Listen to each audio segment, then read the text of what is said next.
Hola, ¿qué tal? Bienvenidos a Códigos del Multiverso. Mi nombre es Lenin Alejandro del canal Camino a la Gnosis y en esta ocasión vamos a platicar acerca de un personaje muy interesante que se llama Don Juan y sobre todo de su maestro, Don Julián, que tal vez no es tan conocido, y creo que también es muy importante conocer acerca de su maestro y de todo lo que éste le mostró, le enseñó, y que posteriormente Carlos Castaneda aprendió también estas enseñanzas, no a través de Don Julián, sino a través de Don Juan, pero digamos que estas enseñanzas fueron pasando de chamán a chamán. Y es muy interesante la historia de cuando se conoce Don Juan con Don Julián, y en esta ocasión se las vamos a platicar aquí en Códigos del Multiverso. También, si quieren ampliar esta información, no olviden de ver los videos que hemos hecho acerca de Carlos Castaneda, de las enseñanzas de Don Juan. Incluso tenemos un video muy interesante que tiene que ver con Wittgenstein y la sintaxis y Carlos Castaneda, que quien no lo haya escuchado se los recomiendo muchísimo. Pero bueno, comencemos con esta historia que viene en el libro de El fuego interno de Carlos Castaneda, y es un extracto muy interesante porque en esta parte de la historia Carlos Castaneda tiene muchas dudas acerca del acecho. Don Juan, por su parte, le explica que uno de los mejores acechadores que han existido es Don Julián, y le cuenta esta historia para que lo entienda. Y la historia comienza así. Don Juan comenzó entonces a contarme su historia. Dijo que el nahual Julián estuvo esperando a un aprendiz nahual durante muchos años. Un día, volviendo a su casa, después de una corta visita a unos conocidos en un pueblo vecino, se topó con Don Juan. El nahual Julián en ese preciso momento estaba pensando, como solía hacerlo a menudo, en su necesidad de encontrar un aprendiz nahual. Oyó un disparo de pistola y vio gente huyendo en todas direcciones. Corrió con ellos a la maleza al lado del camino y solo salió de su escondite al ver a un grupo de personas en torno a alguien que yacía herido en el suelo.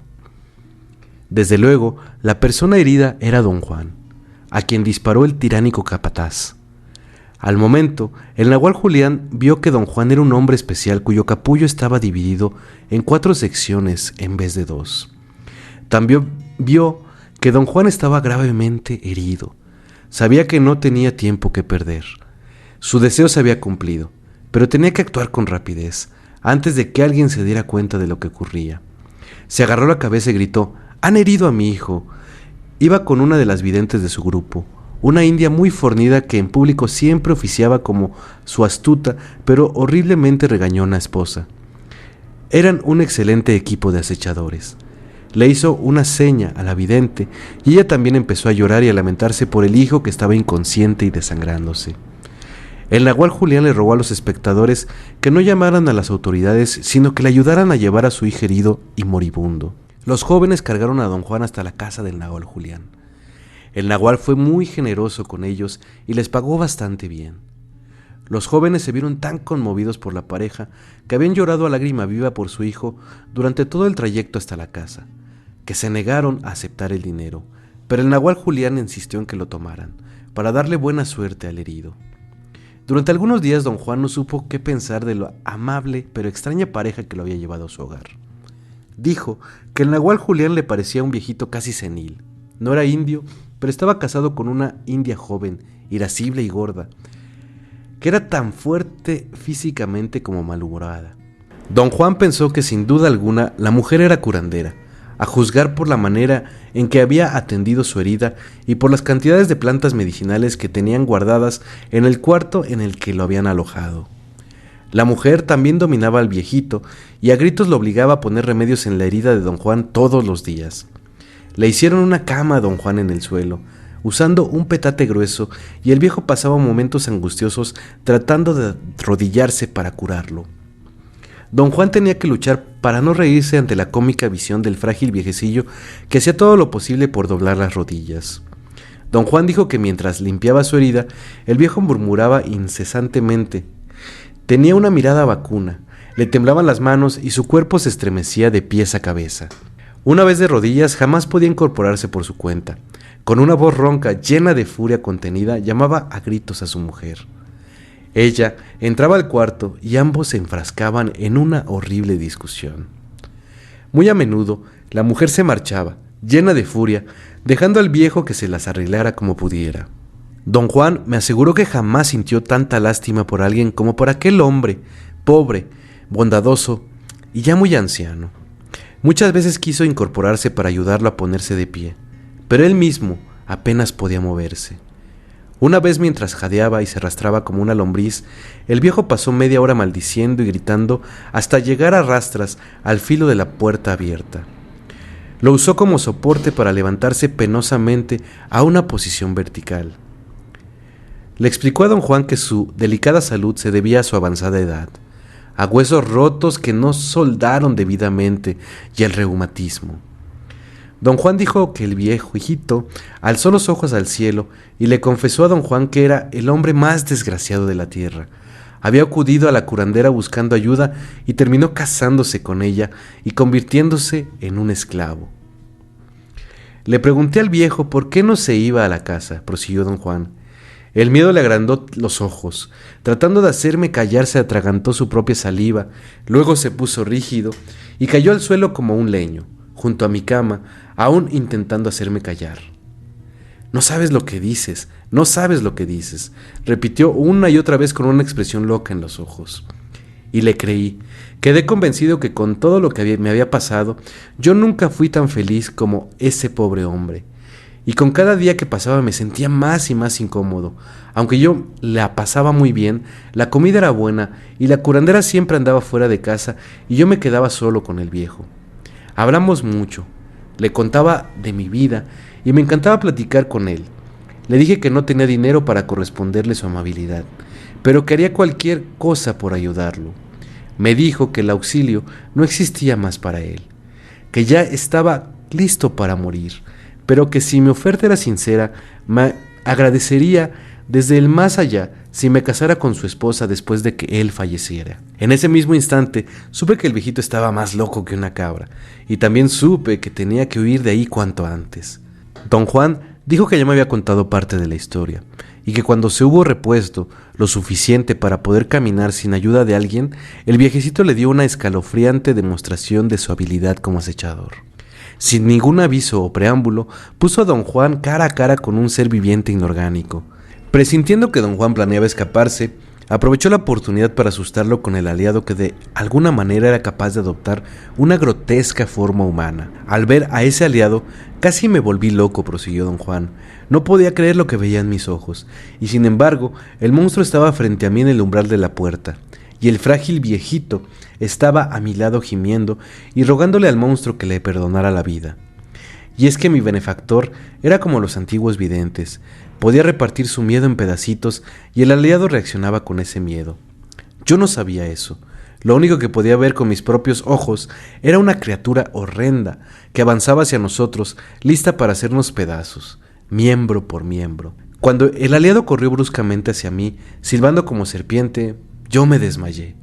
Al volver a recuperar el conocimiento, el viejito me dijo que había hecho un trato con el monstruo. Le explicó a don Juan que el hombre había acordado dejarlos vivir a los dos siempre y cuando don Juan entrara a su servicio. Con ansiedad, don Juan preguntó en qué consistía ese servicio. El viejito le contestó que consistía en una esclavitud, pero señaló que la vida de don Juan prácticamente llegó a su fin con un tiro de revólver. Si él y su esposa no hubieran pasado por allí y no hubieran detenido la hemorragia, con toda seguridad don Juan habría muerto. Así que tenía muy poco con qué regatear o muy poco por qué regatear. El hombre monstruoso sabía esto y no le dejaba salida alguna. El viejo le dijo a don Juan que se dejara de titubeos y que aceptara el trato, porque de negarse, el hombre monstruo, que escuchaba tras la puerta, irrumpiría en el cuarto y los mataría allí mismo de una vez por todas. Tuve suficiente presencia de ánimo para preguntarle al viejo, que temblaba como hoja, cómo nos mataría el monstruo, continuó don Juan. Dijo que el monstruo pensaba rompernos todos los huesos del cuerpo, comenzando por los pies, mientras gritábamos en una agonía indescriptible, y que tardaremos por lo menos 5 días en morir. Al instante acepté las condiciones del hombre. Con lágrimas en los ojos, el viejito me felicitó y dijo que en realidad el pacto no era tan malo. Íbamos a ser más prisioneros que esclavos del hombre monstruoso, pero al menos comeríamos 2 veces al día y puesto que teníamos vida, podíamos trabajar para ganar nuestra libertad. Podíamos fraguar, tramar, mentir y salir de ese infierno luchando a brazo partido. Don Juan sonrió y luego comenzó a carcajearse. Parecía saber de antemano cómo iba yo a reaccionar con la historia del Nahual Julián. Te dije que te ibas a enojar, dijo. Realmente no entiendo, don Juan, dije. ¿Cuál era el motivo para montar un engaño tan elaborado? El motivo es muy sencillo, dijo don Juan sin dejar de sonreír. Este es otro método de enseñanza, uno muy bueno. Requiere de una tremenda imaginación y de un tremendo control de parte del maestro. Mi método de enseñanza es más parecido a lo que tú consideras enseñanza.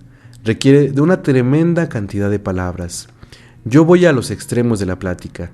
El Nahual Julián iba a los extremos del acecho. Don Juan dijo que entre los videntes hay dos métodos de enseñanza. Él los conocía bien a ambos. Prefería el método que explica todo y deja que la otra persona conozca de antemano el curso de la acción. Era el sistema que fomenta la libertad, la selección de alternativas y la comprensión. Por otra parte, el método de su benefactor era más coercitivo y no permitía ni la selección de alternativas ni el entendimiento. Su gran ventaja era que obligaba a los guerreros a vivir directamente los conceptos de los videntes, sin ninguna elucidación intermediaria. Don Juan explicó que todo lo que hizo su benefactor con él era una obra maestra de estrategia. Cada una de sus palabras y acciones del Nahual Julián eran premeditadas y escogidas para crear un efecto particular. Su arte consistía en proporcionar el contexto más adecuado a sus palabras y acciones para que tuvieran el impacto necesario. Ese es el método de los acechadores, prosiguió don Juan. No fomenta la comprensión, sino la visión total. Por ejemplo, me llevó casi toda una vida a comprender lo que me había hecho al ponerme frente al aliado, y sin embargo, yo me di cuenta de todo eso sin explicación alguna, mientras vivía esa experiencia. Como pueden ver, en esta historia se explica muy bien cómo es el arte de acechar. Dentro de este libro, muy recomendable por cierto, existen varias historias que explican y ahondan más acerca del arte del acecho. Incluso la historia de cómo don Juan regresa con el capataz y se venga de todo lo que le hizo el capataz de una forma muy inteligente, porque tenía que enfrentar a ese pinche tirano, ese tirano que lo llevó al borde de la muerte, como lo estábamos contando en esta historia, pues representa toda una fábula muy interesante y muy rica de conocimientos chamánicos. Pero tal vez más adelante hablaremos acerca de esta historia o les contaré esta historia en otro video de Códigos del Multiverso. Muchas gracias por escuchar. Mi nombre es Lenin Alejandro del canal Camino a la Gnosis. Que tengas muy buen día y no olvides de escuchar los podcasts los días miércoles de Códigos del Multiverso a las 5 de la tarde. Saludos.